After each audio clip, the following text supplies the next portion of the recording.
School. We're going to call this meeting to order. We don't need to do roll call, right? Nope, no more. So we are going to start with public comment. Do we have any public comment, please?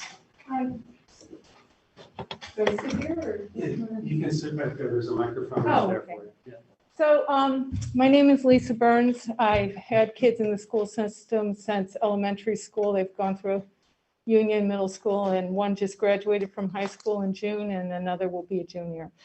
And I've already spoken to Libby and written my comments, but I'd like to address the ESSER 3 money, and I do understand, I did get the memo that in fact decisions are going to be delayed on that because of potential more funds. But I would like to put in a pitch to you on the school board to consider making a public statement about how you feel that money should be spent. And I've listened to the podcasts and read everything that's out there about the windows at the two Union and Main Street Middle School. And I have read and understand the limitations that come to this, what adds up so far to about $3.5 million. Specifically, at this point, I'd like to speak about the over 2 million, 2.2 for ESSER 3. And this money, I believe, the spirit behind it is to mitigate what is happening, because I refuse to speak about COVID in the past tense, what is happening with COVID. And parenthetically, I know that some of you have kids in the elementary and in the middle school. I don't know if any of you have kids in the high school or not, but I think that there has been tremendous learning loss. And I have spoken to a lot of people in the community, and I think largely parents and students in the middle school and elementary school felt like the year went as well as it could, given the horrendous situation that was dealt it. At the high school, though, I have also spoken to a lot of parents and students and also just community members. And those community members that weren't aware of what was happening at the high school were shocked when they did hear it. And the other parents and the other students largely were extremely underwhelmed and disappointed with the school year. And just in case any of you don't know, the high school students were offered 0, 5, or 10 hours of in-person schooling, not per day, per week. Additionally, they were offered 1 3/4 hours of internet-based teaching or 3.5. Halfway through the school year, that block of time was deemed too stressful and non-productive, so it was called discretionary. So that's what our kids got. And when I ask those kids and those parents, most of them say, we covered 25 to tops 40% of the curriculum that was on the syllabus presented on the first day of school. So I leave that as tremendous learning loss. And I know I only have a few minutes here, so I'm going to get to my point. If you had a student, let's all of us imagine we had a student that was a freshman in the 1920 school year. They missed a half a school year. Everyone did, around the country, around the world. It was a fiasco. The electronic learning, even our school board and our administrators admitted in letters to the parents, was a failure. Next year, your student has moved up this last school year and was a sophomore. And they got 0, 5, or 10 hours of teaching per week, not per day, per week. And now they're coming into their junior year, and they will, if we listen to what is planned for this ESSER 3 money, there's going to be a study of where the learning loss is, to determine where those resources need to go to help those children. And I say, then you will have used up 3/4 of their high school time not teaching. And I'm not blaming these teachers at all. I think Montpelier High School has some of the very best teachers there are. And the students are some of the very most involved, smart, dedicated, and interested in learning. It was a failure of administration and decision-making that they did not get that education. And now the federal government is offering money with the stipulation that minimum 20%, which is, I think, about $450,000, go directly to learning loss. I would like to suggest that that is not even close to enough. I think that our students need tutors. They need summer school. I was told that summer school was not possible this year because there wasn't a teacher who was willing to teach it. I say if you offer them $5,000 or $10,000 for a summer school course, you will find people. I think the spirit of this money is to help students who lost. And these students now, and even your students in the middle school and the elementary school, in the elementary, if this goes another year, will have lost but had impacted 3/5 of their entire time in elementary. Your middle school students will have had 3/4 of their educational time in the middle school disrupted by this. And your high school students will have 3/4 of their time. I think this board needs to stand up and say, we want the money to go to the students, to the teachers, to teach, to make up this time. And the windows at Union and the middle school have been a problem for decades. And I think it sounds like there's a lot of money coming, and some of it can go for that. There's capital fund money, but there is nothing that's going to make up for if these kids go through another 3/4 of their education time in any one school with the kind of opportunities academic that they had last year. So that is what I'd like to say, to ask you all to consider at least making a recommendation to the superintendent and to the community that you feel like we do need to address learning loss in a real way. Thank you. Thank you. Okay.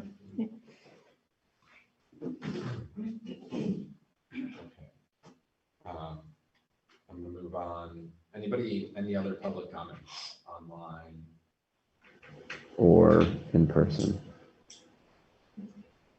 Okay. I'm gonna move on to the consent agenda. Move the consent agenda with the exception of the superintendent's report. Okay, let's do we have a second for that? I'll second that. All right, all those in favor? Aye. Any against? All right, the superintendent's report. Libby, I wanted to say thank you for sharing the feedback that you've been getting in your using the report as a venue for doing that, sharing the feedback that you've been getting on the ESSER, and then you also mentioned on the ESSER money, and then you also mentioned the mask, sort of what your expectations are for masks, and I just had this is I think probably just my ignorance. My curiosity is around why the AOE would say that we couldn't do anything stronger than their guidance. I would understand why they would say we can't do anything weaker than their guidance, but if there's any kind of insights you can provide. Okay. I don't know why this. Okay. I don't know. I'd probably just because they were getting feedback that school districts were making more strict rules. I see. Do you think it would be, I know that you're anticipating getting new guidance because things are changing every day around COVID. Do you think it would be helpful if this board were to write a letter to the AOE asking or encouraging us to be able to make the decisions that we think we need to make for our community? because then I think we need to have a discussion on whether or not we want to do that, but I'm just curious to know, like, from your perspective, if you think that that would. I think that's always the board's prerogative. I know the letters that the board has written in the past to government officials, from AOE to the governor to everybody, Right. have been very much appreciated by our staff, because they're always very much in support of our staff. Yeah. I don't know if it will make any difference in this. I don't think it would make any difference. At the AOE level? Yeah, Okay. yeah. Okay. Right now, I think we'll get the guidance tomorrow, I think. All right, well. So I think it's already written, Got it may be a moot point, but I think anytime the board wants to show support in a public way for educators are always very happy to do so. Yeah, Well, understood. Can I ask a follow-up question to that? And with regard to this specific, this specific scenario, what do you think support would look like to our educators? I honestly don't know. I haven't spoken to our educators, our specific educators in a long time, so I don't want to speak for them. But I do have a optional meeting with them next week, just to hear what they're thinking about. Yeah. So I can get back to you on that. Okay, That sounds would be good. helpful. Yeah. All right, that was it. Just wanted to ask those questions. Thank you. Do we need to approve the superintendent's report? Yeah, so now I move to approve the superintendent's report, or accept, whatever it is, as part of the consent agenda. Is it approve or it's accept, I think right? it's accepted. Yeah. There's nothing really. Is there a second? I'll second. All right, all those in favor? Aye. Any against? All right, thank you. All right, we have, Do you mind if I don't know, to me, it feels like sometimes when we have public come and make comment, I sometimes wonder like how well-versed they are in the structure of board meetings. And I know I've heard feedback from people who have come to make comment to us, and I've been in the boat sometimes where I'm making comment, where I don't really understand, like, okay, so what is done now? Like now I put this, really well articulated, passionate statement to the board, what are they going to do with it? And we kind of are just like, thank you, and we just move on with the agenda. And so I just think it would be nice for people watching from home and just people who might watch in the future, Orca, and for our audience member who spoke today, that just to sort of know the structure of how public comment works. And I know that at the beginning of your statement, you asked for individual, I think what you were asking is for individual board members to speak. I would actually prefer that collectively you wrote a letter to the public and said, we are behind. We have had educational loss and we're putting money to it, and it's serious and we're addressing it. So that's another thing, is like, what is our role with ESSER funds? Because that was a question that had come up earlier. Yeah, so public comment is, and this, I think you're not actually asking me that question, are you? You're asking me to clarify? I think it would be nice for you to sort of clarify just in general for the audience.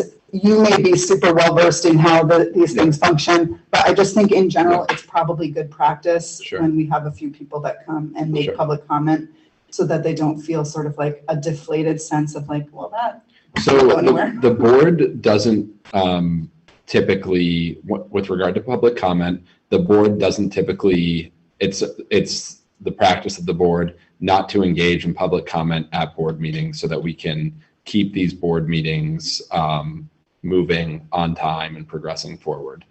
If you want to reach out to individual board members and the board at large, that's fine. The board can't respond together and engage in a conversation via email, because we would break open meeting law if we're not warning that. So typically the chair of the board, it's the policy of the board that the chair of the board speaks on behalf of the board. And so if there is an issue that board members would like to address at an upcoming board meeting, we can reach out to the chair of the board, come together and say, we'd like to add this as an agenda item. And then we can address it in a public space at a future board meeting. So with regard to ESSER 3, there's a lot of opportunities to weigh in and engage in discourse. Libby, do you want to, you've really been kind of leading up our public comment on the ESSER 3 funds. Do you want to elaborate on that at all? I don't, because we're in a holding pattern right now. So going forward, it may change. So I don't want to promise something that's may or may not happen because the plan isn't in place right now. Okay. Just knowing that we have to do some thinking. Okay. Sorry. That's all right. And we are going to be talking about ESSER 3 at the next board meeting. Is that Yes. correct? Okay. So at that next board meeting, we'll be discussing these issues, and members of the public are reaching out to members of the board. Members of the board were representatives of the public. It's on us to bring it up at future board meetings when we're discussing those topics. So and again, the point of keeping public comment confined in this way at board meetings is so that we can progress on time, because if we don't do this, board meetings can drag on late into the night. And frankly, these are voluntary rules that are very labor intensive, and I think everybody takes them very seriously. But to be able to get to the broad range of issues that the board needs to get to, we need to stay on track at these meetings, which isn't to say that we're ignoring the public when they weigh in during comment. It's just, if we engage in a back and forth, we could be here all night. So I do think something we've talked about is how to create more venues and space for public engagement. And I think that is something that we're working on and we can improve on. So I hope that's helpful. Thank you. Thanks, Andrew. You're welcome. Restorative practices and capacity building plan. So I have asked Bill Dice to do his inaugural presentation to the board tonight. He's got a short presentation, and this presentation isn't meant to go into a huge amount of detail. However, at a previous board meeting, there were questions raised about the restorative practices work, and so Bill is the person who heads this work up. And so this is simply the building capacity plan, or the capacity building plan, sorry, for this year around restorative practices. That's the purpose of this presentation. So Bill, take it away. Thank you, Libby, and hello, everybody. This is my inaugural speech, so if I seem nervous, maybe this is the time. Anyway, so Yeah, you get it? Okay, good. So when I thought about presenting this, I just wanted to cover the basics. When I talk about restorative practice, what it is, why we need it, and how we're going to implement it this year. Fully understanding that most of you probably have some familiarity with restorative practice, so I apologize if some of this is stuff that you already know. So to begin with, we have an SEBL team, a social, emotional, and behavioral learning committee, which is comprised of, well, we have an SEL lead or coordinator, we have a BCBA on staff, we have several social workers on staff, and they comprise the core group of that. But what restorative practice is, in its essence, and you'll hear me refer to it as RP, restorative practice is a social science that studies how to build social capital and achieve social discipline through participatory learning and decision making. We use RP to help reduce violence and bullying, improve human behavior, strengthen civil society, provide effective leadership, restore relationships, and repair harm. That's a cumbersome, kind of fancy way of simply saying RP is a tool to give adults and children action steps that align with core beliefs.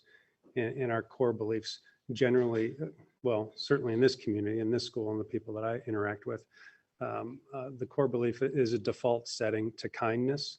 But oftentimes when we're confronted at an emotional level, that belief is challenged in a way that's difficult to maintain in that moment.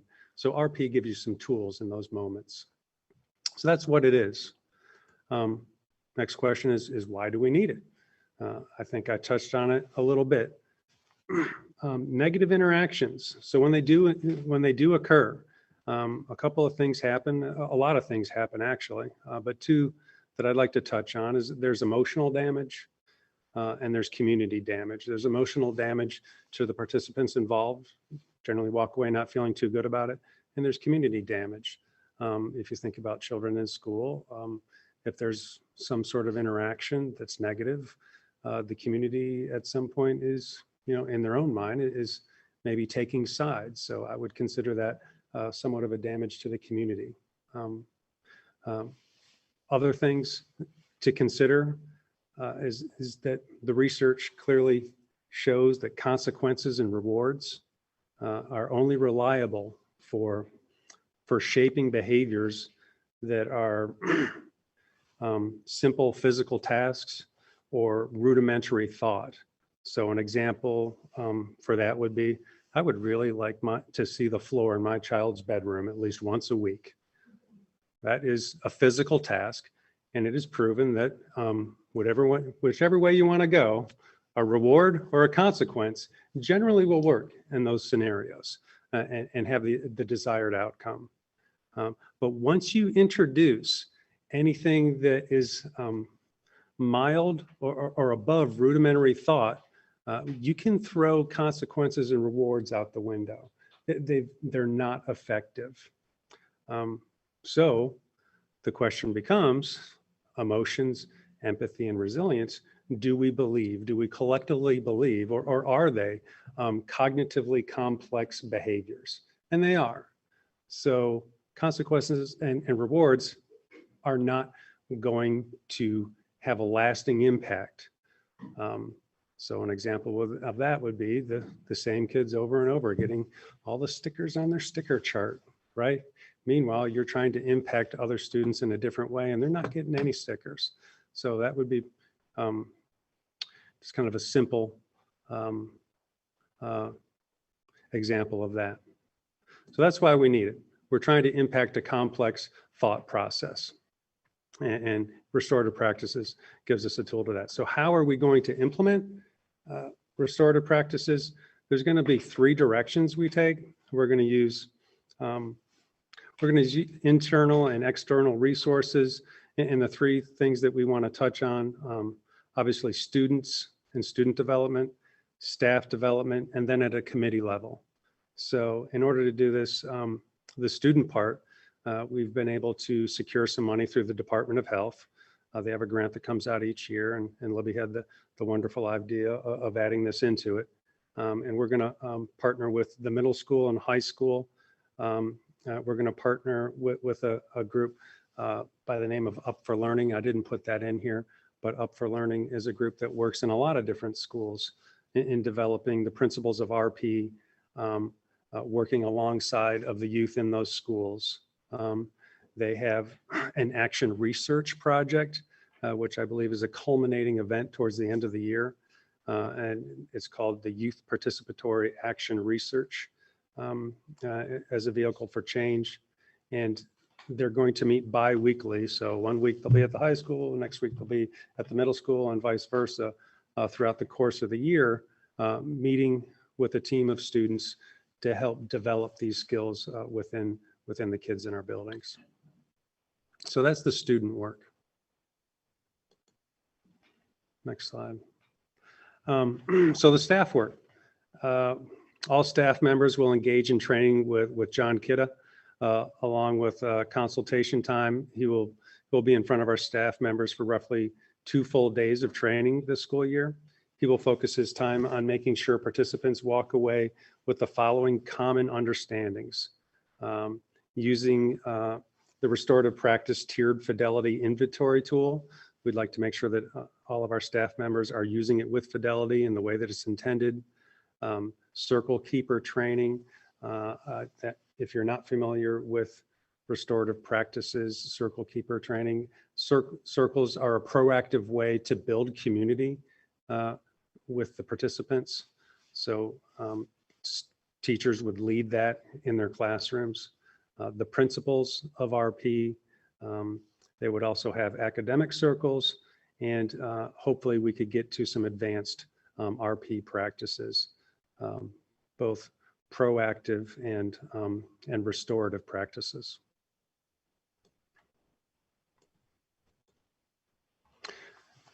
Then we get to the committee level. So in this case, Montpelier-Roxbury Schools will be partnering with Joelle Van Lent. I think she's well known around the state and the work that she does to support the ongoing work of our SEBL team. She'll have time to work with the curriculum subcommittee that is meeting throughout the course of the year, individual school administration, and be allotted time during staff meetings at each school. So she'll be making trips out to all of our schools. Of course, she brings a wealth of knowledge and experience with regard to SEBL curriculum and trauma-informed practices. And she'll use that knowledge to help teachers improve their practices as well. How'd I do? That's all I got. Jazz fingers. Yes, questions? Yeah. Yeah, it's just, It's Bill's move.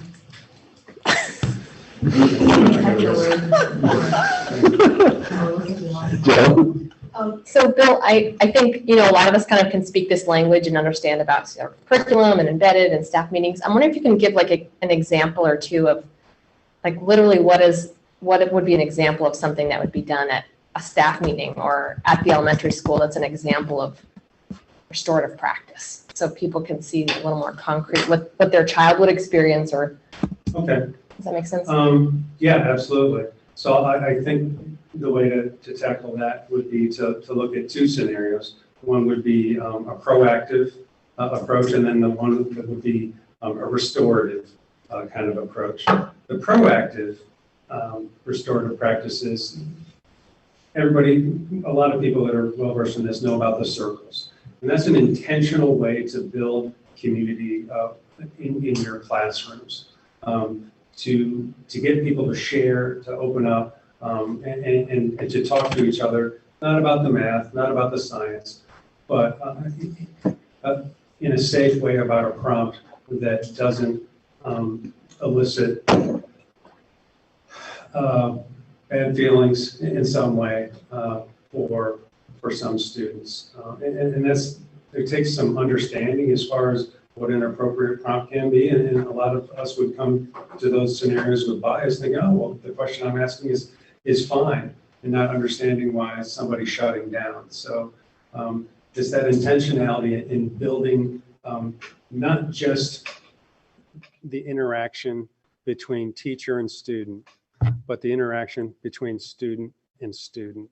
And if it's one thing that we know about schools, and if we want to decrease those negative interactions like bullying and all those other things, is we need to get the students to see each other in a more humane way sometimes. So that's what the proactive work of RP is about.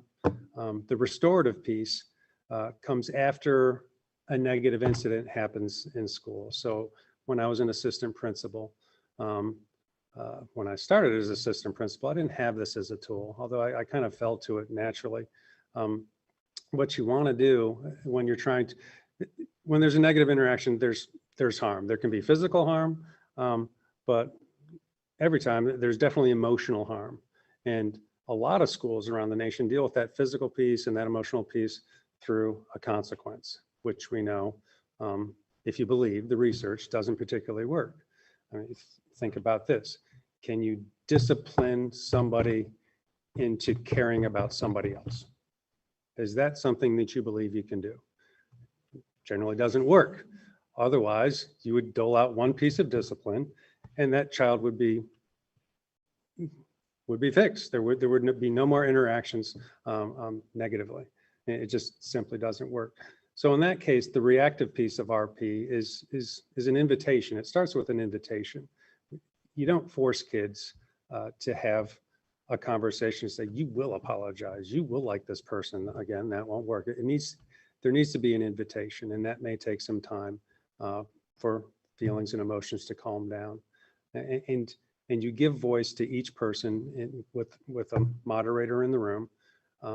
And each person is given an opportunity to share, what happened, what they were thinking, what they've been thinking since it happened, and what do they need to move forward. So there's some guiding questions for these scenarios, and each side gets to go through that same thing. And you can give them the questions ahead of time to think through it. I've led these types of discussions, and I've found them to be powerful. And I've led these types of discussions with students that have trouble with the cognitive ability of emotional control, and it has been powerful. So it gave me a tool to kind of help build the capacity of greater understanding, resilience, compassion. So it's kind of proactive and reactive approaches. First, I want to say, I think it's just awesome that we're engaging in this and working on it and building this capacity and building these skills among the community. Because not only for this, for the reasons, in my mind, the reasons that you all stated on the why slide, all are in service of creating an environment in which everybody can be learning, right? And that anyway, I just first wanted to say, yay, that we're doing this. And then I have a couple of questions. The first is, do you yet have any way of measuring progress for this coming year? Like, how will you, a way of knowing that, okay, we've done this, this plan, what you laid out, the how, for 9 months, and how do we know we've gotten somewhere with it? I don't have that for you Okay. today. And that's an excellent thing to push towards me and towards this group. There will be a metrics to kind of quantify this work. So that's an excellent prompt. And I know it's hard because Yeah. it's not like you can say, well, we're 50% better at it. You know, what Yeah, does that even I know mean, how right? yeah. So we start trying to put a number on less tangible items, so that's going to take some development. Yeah. For sure. Yeah, it's tricky. Another question I have for you is, how could we involve our broader school community, caregivers, families, the community? Because as we know, what happens outside the classroom has a big impact on what happens inside the classroom and vice versa. And I could see this being incredibly powerful and going and far more successful if we also are building up those skills beyond, not that, you know, our schools can't be everything for everyone, but if there's some way of bringing the community in on this work. I'm curious if you've thoughts on that. So the scope of this work so far is, you know, this is our first step as far as developing the capacity of staff and students. I think what you're describing falls more in line with restorative justice, which reaches beyond the school walls. I see. And I'm not as well versed in that. That's not something that's part of my experience. I do know that there's a regional group that does that type of work. I know some of the people that work on it, but it hasn't been my experience. And it works at that community level. Yeah, I guess that's not exactly what I'm asking. I'm asking if there's a way to help students grasp these concepts better.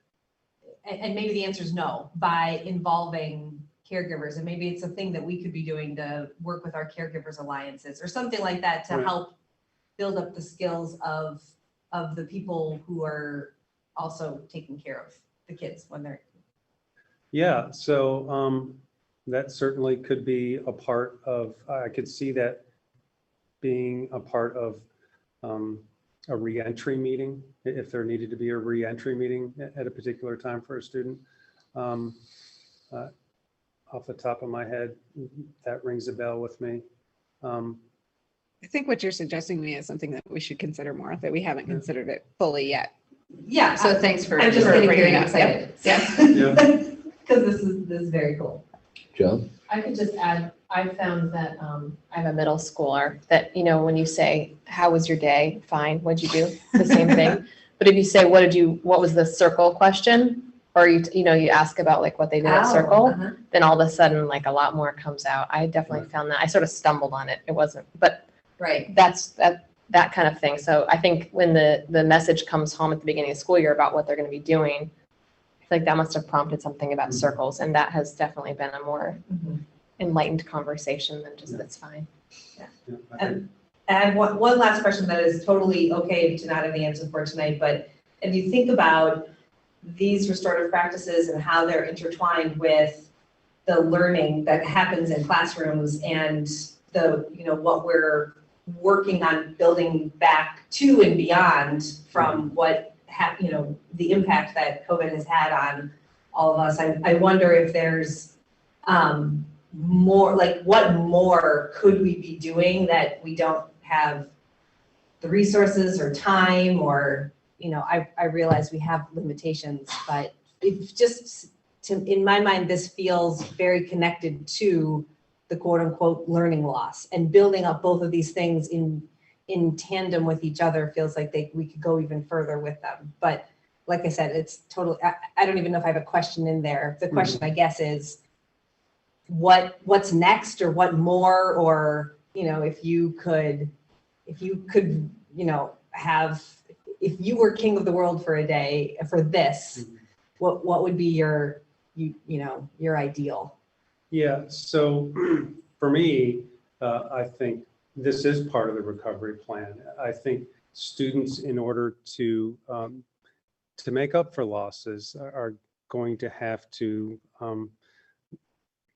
there's more that's going to have to be done. And if it's one thing we know about learning, is that students will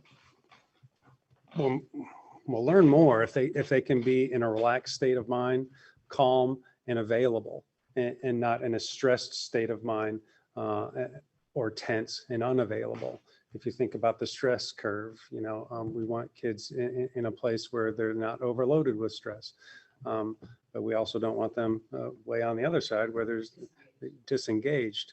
So community building and closer relationships with adults and peers will bring them into multiple settings in a way that they are more available. So I do see this as a tool to help students' state of mind to be more available for the learning that they need to do.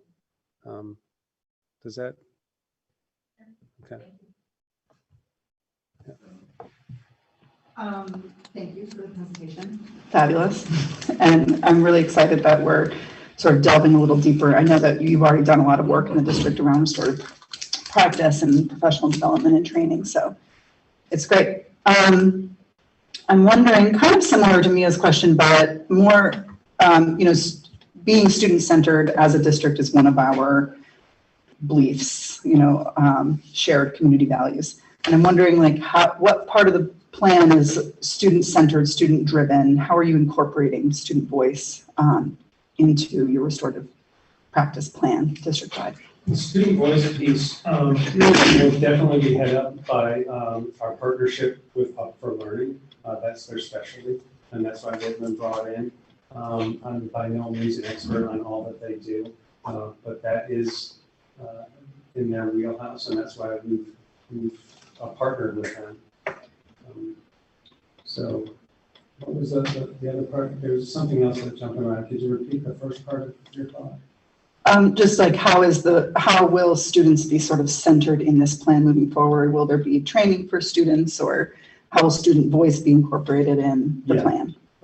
So through the Up for Learning, that's how the student agency, student voice, partnerships with adults, and then the action research project will be incorporated for the student piece. And do you have any sort of idea of could you explain to us what you think or what you've discussed with them in terms of what Up for Learning will do for the students? Yeah, so I know that they'll have, what I believe they'll have is a site-based student sort of preliminary team or core group that is a part of this practice and this learning. They're not going to teach it to the entire school. That's not going to be their scope. So they'll have a core group. How that group is selected, I'm not fully aware of yet, but I will make sure that we have representation that's fair and equitable for all students in our schools. So that will be at both the high school and the middle school. And as far as their end of year action research project, I'm super curious about that too. And I haven't had a chance to ask them exactly, what does that look like? Are they looking to increase their voice in some sort of social change of some way? Would be my assumption. But I haven't heard any concrete examples from them yet. Okay. So So some of the work that we did before, because we've worked with Up for Learning for a few years now, and we had a board presentation 2 years ago Yeah. by Up for Yeah, Learning yeah, and the yeah. students, Yeah. and a couple of guidance counselor and social worker. And I know some of the work that they're talking about in the middle school in particular is that the circle work at the middle school was largely adult driven, as they started out learning this process. And some of the feedback from the students was, we want to drive that. We want to name the questions that we're asking. We can come up with those. You're asking stupid questions, adults. We want it. And so I know that it's training students to think about what are community builders and how do we do that work together. So it's like student leadership opportunities. And then here at the high school, I think it dives more in depth to eventually, not yet, but eventually having student panels in that piece as well. We've also talked with Carol Plant at the Restorative Justice Center in Montpelier. And she's working with our Flex Pathways department to get more students to be on the student restorative justice panels, as a flexible pathway for our school. Great. So it's feeding into lots of different pieces, but it's definitely bolstering student voice and how we build community here, and how we repair that community and how we navigate together through these tough waters. But Up for Learning does a lot of work around that piece. And are they, so for this plan and for around restorative practices, is Up for Learning contracted for the full year to focus just on restorative practices, or do they have multi-focus? No, it's just restorative practices that we're working with them on. Okay. Yeah. And it's just at the high school and the middle school, Correct. not at Roxbury or elementary. Right, Joelle's working across schools, but not Up for Learning. Up for Learning is Okay. primarily in middle school, high school endeavor. Great. Thank you. Any other questions for Bill? I have one other question. Yeah, please. Do you know the monetary value of the Department of Health grant I do. that we've secured? That Libby has secured? It has, well, I didn't secure it. It has, this is a part of it, right? This is one portion of it. Yeah, for the Up for Learning piece, $23,700 is the amount that was awarded. Okay. Yeah. Thanks. And John Kidd's on top of that, right? John Kidd is on top of that. So Up for Learning is the primary recipient of that. So a condition of the health department grant is that the work must include the students. So we can't just have training for teachers and send that to the Department of Health. The condition of that is it needs to be with students. And Up for Learning works directly with students. It also happened to be the largest part of the grant. So it helped out in both ways. Fabulous. So Joelle's getting paid for out of local funds because they actually denied Joelle's training. Yeah. So we're paying for that out of local funds. Okay. Yeah, we tried. All right. Any other comments, thoughts, questions on this? Just thanks again, Thank you so much, Bill. especially for coming even before it's, fully formed and everything. Yeah. It's great to hear. Thank you. Appreciate it, Bill. Thank Yeah, you. we look forward to another presentation. Ready? Clearly. This has been broken. Bill is going to return to our leadership team. We're all sitting together in Stowe watching a board meeting right now. Probably stoking a fire right now. Tonight. Yeah. The marshmallows. I believe pictures of cornhole are being sent to me, so go Joanne. Oh, yeah, go get in on that. Thank you. I know you're for Appreciate taking the it. time, driving all the way here from the Principals Association. I feel like you could have come via Zoom as one of the benefits of like this new world. I'm gonna try to be in person. When I heard it was in person, I actually relaxed a little bit. I was like, in person. So, thank you. A little vacation from the screen time. Oh, thanks, Bill. We appreciate it. So next item, we're a little bit behind schedule. I just want to point that out for this crew so that we can, I don't want to rush us, but it would be nice if we can finish on time this evening. So the board discussion and action item, approve visioning committee charge. Does anybody want to take the lead on this discussion? Because I was absent at the last meeting. I could, Yeah. because I'm the member of the equity committee where we drafted this. Okay. So we'll back up one step. So at the last board meeting, after hearing a lot of comment and have discussion from the public about the visioning work, we delegated to the equity committee to name the purpose of this restart to the visioning work, because as we all know, it was tried just before COVID, about 1.5 years ago. And so now with the restart, we'd like to go back out to RFP for a facilitator. We pretty much agreed that we need a facilitator, but that we wanted to give potential facilitators some kind of understanding of what they would be pitching us on. And that was where the idea of naming what the purpose of this visioning work is, so that when we go out to RFP, we have something to ground it in. And we delegated that to the equity committee. And this is what Amanda and Kristen and I drafted after looking through the historical documents of the previous go-round of the visioning work, including the proposal that the previous facilitators had shared with the board. And thinking about, and also considering what we heard at the most recent board meeting as well around this effort. So I guess I'll just read it out loud for the benefit of those who might not have it in front of them. The draft as it's written is, the purpose of the MRPS visioning work is to establish a vision for what an exceptional education within MRPS looks like, including how to ensure all students from Roxbury Village School and Union Elementary through Montpelier High School have equitable access to resources, a diverse and creative curriculum, with the district maintaining financial sustainability. And then just the next paragraph down is, the MRPS school board seeks facilitation of a broad community engagement process that effectively captures the voices of students and community members often underrepresented. So that's what we're discussing today, is whether or not this board agrees that that is the purpose and what we would be asking of a facilitator of the visioning work. So I was a little bit confused and maybe off base. This came to the surface at our Roxbury board meeting, correct? The one that was hosted, that was At the Roxbury. most recent one, right? Yeah, the last board meeting. Mm-hmm. And I thought that what we were discussing at that time was, the language of the merger agreement was sort of coming to a head with a date that was set for that we would not be able to close any of the school buildings under the merger agreement until a specific date. I forget what it was, June 30th. June 30th.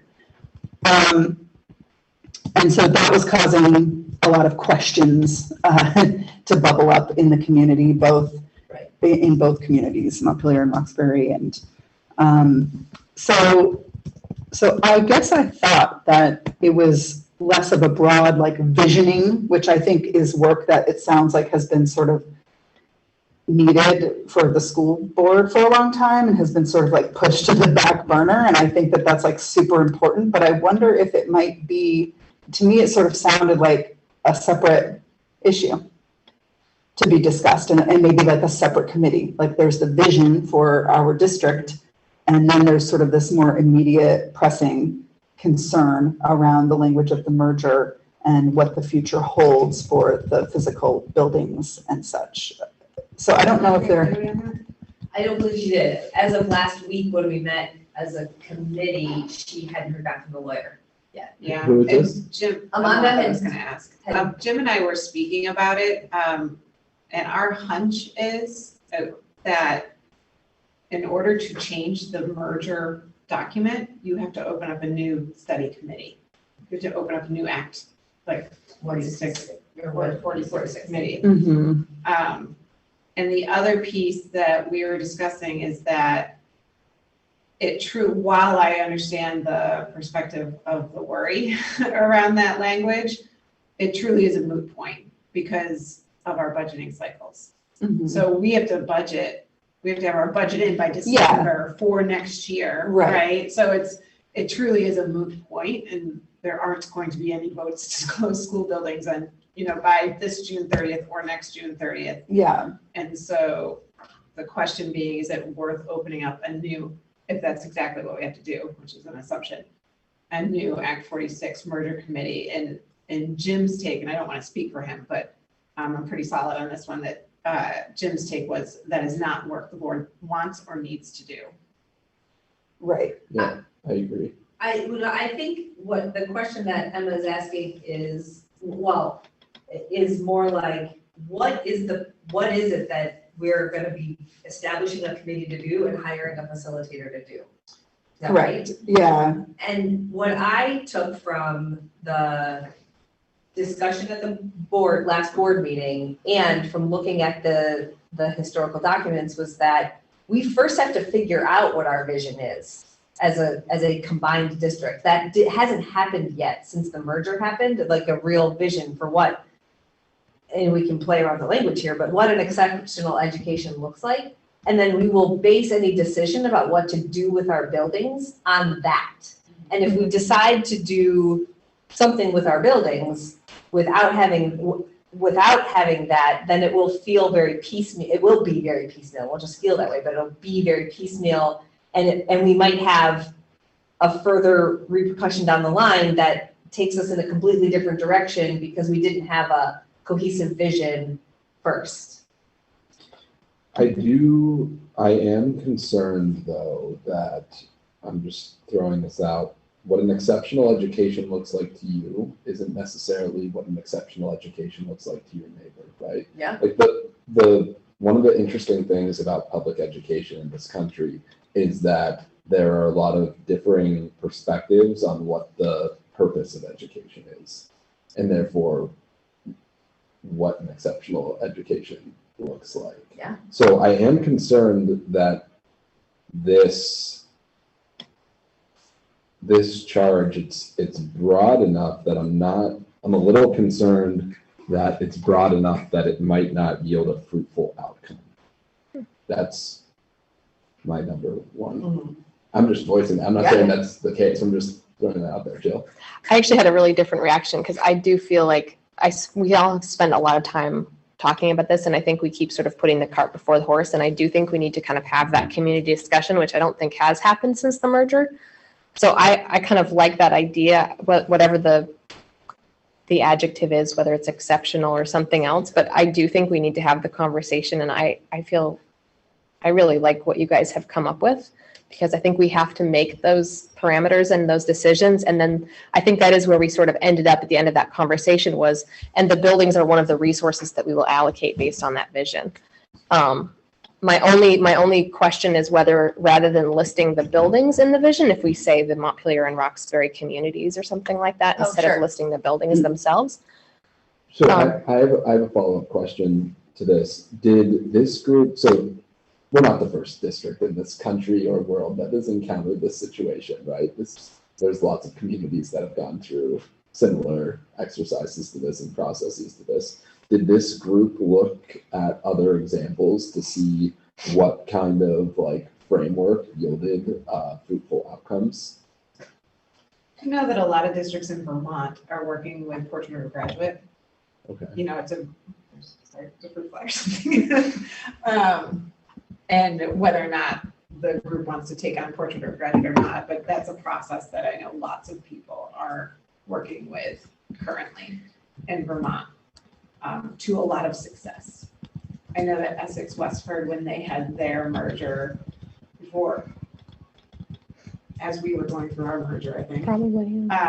That's a much bigger district that merged, and they went through an enormous community process as well. I don't think they used Portrait as a Graduate, but they definitely did huge. They did.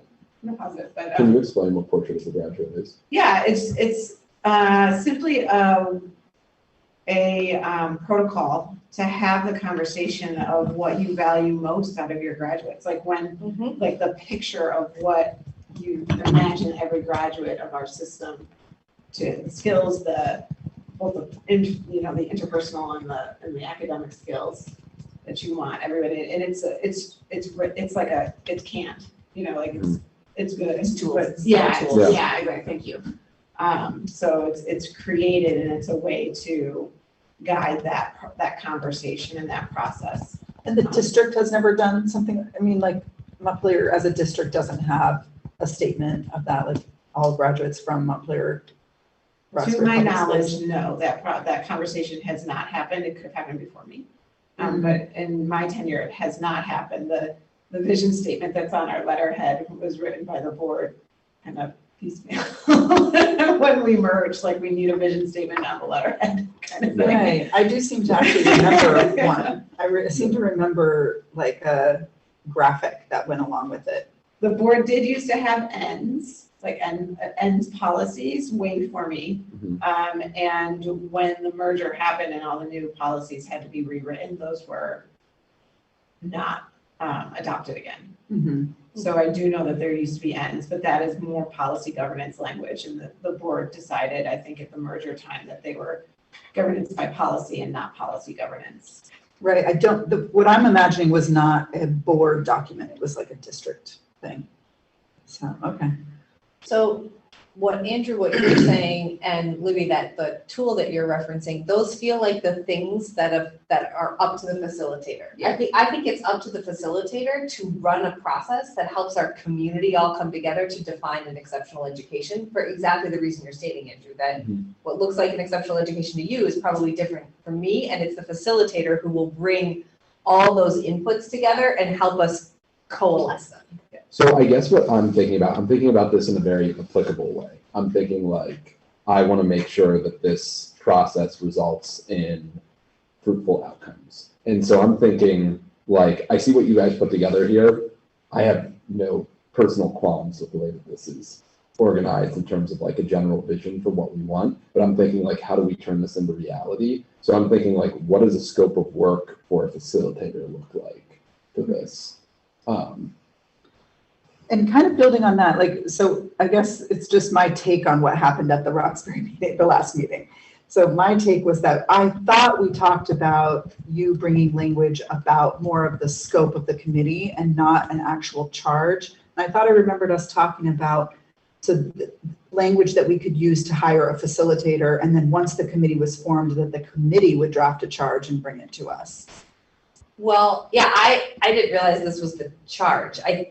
It's just a purpose. A purpose, We yeah. decided it would be the purpose in order to help the facilitator understand what should be in the proposal. And in terms of scope, we could go back to the earlier proposal and maybe build on that scope. There was a bit of a scope. It wasn't detailed, but. Right, the proposal from the previous facilitators. Yeah, because we had told them, I mean, their proposal was based on our input. Yeah. So Jerry, thank you. Purpose was that's a word I remember from the meeting, is that you were going to define purpose. So we could maybe just change the language from charge to purpose. It says purpose here. I think what you're talking about there, Emma, is right under the heading there. It's approved visioning committee charge. And what you're saying is approved visioning committee purpose. Correct. Yeah. And I think then the charge is just that it's the committee is charged with seeing out this purpose. Well, I thought we had discussed at the meeting that the committee would have an opportunity to write a charge that they would bring to us for approval, because then they would have time to really think about kind of the question that Andrew is bringing up, like, how do we as a committee with this professional facilitator, how do we think the charge language should be written for a fruitful outcome? Like the SRO committee, I think part of the reason why that was so successful is at the outset, we had like a pretty clear scope fleshed out. It was like a 2-page, like, this is the scope of work, like, this is who, and. I don't think the committee came up with that though. The committee did not write the charge. You guys, we wrote the charge. Yeah. Which is fine, but it was just my understanding at that meeting, and I think, Jerry, did you have the same understanding, or? Yeah, I thought the committee would come up with the charge and we were just going to come up with the purpose. And the facilitators would help facilitate that. Creating the charge? Yeah, just bringing that, because the committee was going to include community members. And yeah, I mean, I'm not sure. Now I'm questioning my memory, so I'm not sure. Right. And just as the lone Roxbury representative here tonight, right? Kristen's not on the call, is that right? That's right. You feel, I mean, there was a lot of public at the meeting, and that was sort of what prompted us to say, you know what, it's time, and at the next, we'll write the purpose and we will try to move this process forward. Do you feel like this will leave them satisfied? Do you think it sort of speaks to what their concerns were? I think they're two separate issues, actually. I mean, there are two separate issues that were coming up during that last meeting. They were confused about, they thought we were doing something to close the school, which was just, it was completely misunderstood. So there was a lot of fear about they're going to close the school because of a social media post saying that's what we were doing. And then separate from that was just, hey, we want to be involved in this visioning process. We want to know what's happening. And that part is, yes, they're happy that community members will be involved. We're not making decisions without consulting people and that sort of thing. So. Yeah, where I remember us landing was we just needed something to head up the RFP, essentially, that we would then we would get a dozen facilitators writing proposals to us that we get to choose from and say, Right. and they would probably include somewhat of a scope of work when they did that, because that is, in my mind, as somebody who does this for a living, part of their job is to say, oh, this is what you want to happen, here's how I could see putting it together, and then we look at that and say, you think you can do that in 3 meetings? You're bananas. Oh, you think this is going to take 20 months? Oh dear. You know, so exactly. So I guess I have a couple of questions. I guess my general thought is, you know, what actions does this purpose catalyze? What are our next actions here? Like writing an RFP. Okay, so this group's going to write an RFP. What group? This committee, the visioning committee. There is no visioning committee. Okay. Right. So right now, I wasn't at last week's meeting. I'm seeing a purpose statement for a visioning committee, right? For the visioning work. For the visioning. And we work. have yet to establish a visioning committee. That's right. What are our next steps? Do we need to establish a visioning committee? Because I thought, looking at the agenda here, approve visioning committee charge. So maybe that was a little bit mislabeled. What are our next steps? Are we establishing a visioning committee? Are we charging them with drafting an RFP? Or are we, what? Great questions. Okay. I mean, I thought where we stood was define a purpose, hire a facilitator, which I don't know, launch a process to hire a facilitator. So I don't know how that would be handled. And I believe the board needs an RFP. So either charge me with writing an RFP or one of you volunteers to write an RFP. Yeah. That's where we are. And then once we have a facilitator, then we would talk about committee composition and stuff like that and move forward that way. And then once we have a committee, I would like to see the committee write the charge and bring that back to the board for a vote. Wait, so will you break that process down again? Write it down? Is that what you're saying? No, will you, sorry, I'm writing it. Will you say that? Will you recount that process one more time? Does that sound right to other people who were at the meeting? Yes. 99%? Help me out I'm here, struggling. girl. No, I think you got it. I'm struggling with charge and purpose because I feel like how do you charge a committee without a charge? So, but But if we have a purpose, I do think the board as a whole needs to own this initial step. And I don't think we can form a committee until we have our facilitator and they're like, here's what I suggest. 6 to 8 members made up of, I don't know, maybe that's part of what that initial group does. But I do think we're going to have to own the purpose and RFP. Yeah. Yeah, I think what you articulated makes sense to me. I just feel weird that like at the very end of that is then there's a charge that comes back to us. But I get that. It was just discussed, I think, at the meeting, the idea of having the committee help to write the charge. Mm-hmm. So, to be able to like take some time with the facilitator to dream up the perfect language of a charge and not to have us sort of try to do that on the spot. Yeah, I think so. I think we need some, whether it's an existing committee or a new committee, if either we're going to ask Libby to write the RFP, and if she does that, we're probably going to want to review it. So we need a group to review it because we're not going to do it all as an entire board.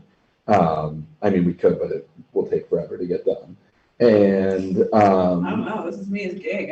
I think she'd be an excellent. Oh, no. Yeah, I think she would be too. Obviously, I will do whatever the board asks me to do. Yeah, I think. Is that conflict of interest? Don't we have conflict of interest out here? I think that's one of our policies. You wouldn't be hired for that. So I think we do need, whether it's the committee that actually is whether it's a visioning committee in the end, the final committee, or it's a committee that works on pulling together the RFP with or without Libby, probably with Libby to some extent.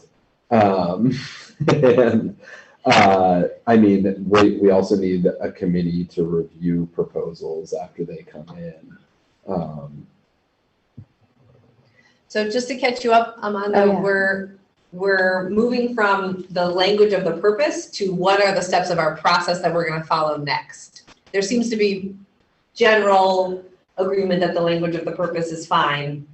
We just want to make sure we get our steps of what we're going to do next lined up. So, and to clarify that we're voting on a purpose that we are using for an RFP process. Yes. And not a charge as written in the agenda. That's true. Yes. Okay. So next steps would be form a committee to work on an RFP. Can we all agree on that? Mm-hmm. Or just Have one or two somebody, people. yeah, somebody. Yeah. Okay. Who Draft an RFP. Do you feel comfortable doing it? I mean, the equity committee, do you feel like you can take a? No, the equity first run committee at needs it? to do the next thing that we're gonna do on our agenda, but I'm Okay. happy to take a crack at writing an RFP, and I will ask you for some assistance. Just, I will ask you for some assistance. Me and I will write an RFP. So I'll write an RFP. We can do that. okay. And then the step after that is review proposals, as you said, Andrew. Yeah, and I do think that the RFP should have I just want to get on the same page about this. I don't think you have to have a perfectly ironed out scope of work, but I think it should be a general scope of work. Yeah. Like that's pretty critical. Do you think it needs to be more specific than the second paragraph here? Yes. Okay. So, but again, I think that there's probably a lot of examples of similar RFPs out there that Yeah. we don't have to reinvent the wheel with this. Nope, agreed. And so through the VSBA, through the Vermont Superintendent's Association, Anywhere, yep. I think we can identify similar contracts that have been put in place and similar RFPs. So, I'm not worried about that. yeah. Okay. Don't worry about it. Don't worry about it, Andrew. They got it. They know what they're doing. They can Google it too, you know. Okay, and then I hear what you're asking is who's going to review the proposals as they come in? Yes. Yep. It's a very good question. That should be a committee. Sorry, I talked out of place. Committee. Frankly, what we could just start with drafting the RFP, get the RFP out there, and at that point in time, see where we are. Maybe The best RFPs that I've seen include a rubric. The winning proposal, Yeah. it might not be the right word, Oh, but sure. Yeah. the accepted proposal will have the following pieces Yes. That would be awesome. involved. And I think if that happens, If we can do that, then it makes it for an easier board discussion. Yeah, I agree. Do we want to request you guys draw up a draft RFP and then send it to the board for the board to discuss this before sending it out? Yeah. Okay. Sure. So why don't we, I don't know that we need to flesh out this entire process right now. I think I'm proposing this. What do people think about Lydia and Mia? Thank you both. Draft an RFP, bring it back to the board. At that point in time, the board will review it. The board will approve it. And at that time, the board will make a decision about how we're going to be reviewing the proposals. Does that seem reasonable? That sounds good. So do we actually need to vote on this, or can, If it's not a charge, I don't think you need to vote. yeah, so we can, I mean, I will sort of echo, I actually also had a similar reaction to the words exceptional education. So just for what it's worth, when you're considering the language for the proposal. RSVP.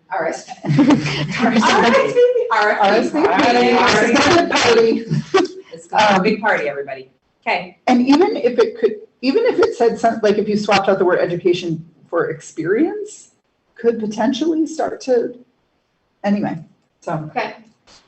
You know they are here to learn, right? Oh, really? Thank you, Mia. Am I the only one who thought maybe we should stay away from listing the buildings? Am I the only one who had that reaction? Although I think it's fantastic. And if I'm the only one who just has that reaction because my kid's school isn't on the list, that's fine. Oh, I just worry because it's not about that building, it's about the students in Montpelier and Roxbury. Yeah, I don't see why we I don't know. can't just say all students have equitable access to. So I'm not committed to it. I'll just share that the context, we had the same conversation at the equity committee level, and Roxbury was the only school named in the original purpose of from the proposal, from the facilitators, not from the board 15 months ago. But it seemed like between that and that there's a lot of heat around as we move forward, not having the intention at all be closing the Roxbury school. It felt valuable to include the two elementary schools as a way of like, this is where they begin, and then and then at the high school is where they finish their tenure with us or their educational Okay, that's fine. journey with us. You guys put thought into that and that makes sense. Amanda, do you want to add anything around that? Or the purpose at all, or in general? Bless you. Thank you. No, I think I was gonna say something before, so it's okay. It's okay. But I mean, I guess I can say it now that I have my hand. So I mean, I think it's important to name it just because specifically we had families that were worried about something and that this is bigger. So like, I think we do want to name them all to make sure that they're all included. And then I just want to offer that I could also be an eye for the RFP before it comes to the board too, just but not necessarily, but want to offer. All right. Thank you. Thank you. Okay. I think we have a plan. What does everybody else think? It sounds good to me. Yep. Yeah. Awesome. Okay. And now we're ahead of schedule, Andrew. All right. Way to go. We leapfrogged at that time. So Just before we move on, please. I just put on the yearly agenda document, potentially September 1st, to bring that to, not next board meeting, but the board meeting after that. Okay. Just FYI. sounds So people sounds weren't great. expecting next board meeting. Yeah, no, I don't think that Yeah, should next be, board meeting's full. Yeah. Got it. and yeah, Anyway, think- sorry, I'm sorry. I think that, no, I appreciate you setting those expectations for everyone. That's helpful. Yeah, I think that's a really quick turnaround, less than a month to pull that together with everything that you and others have going on. So thank you. Policy monitoring.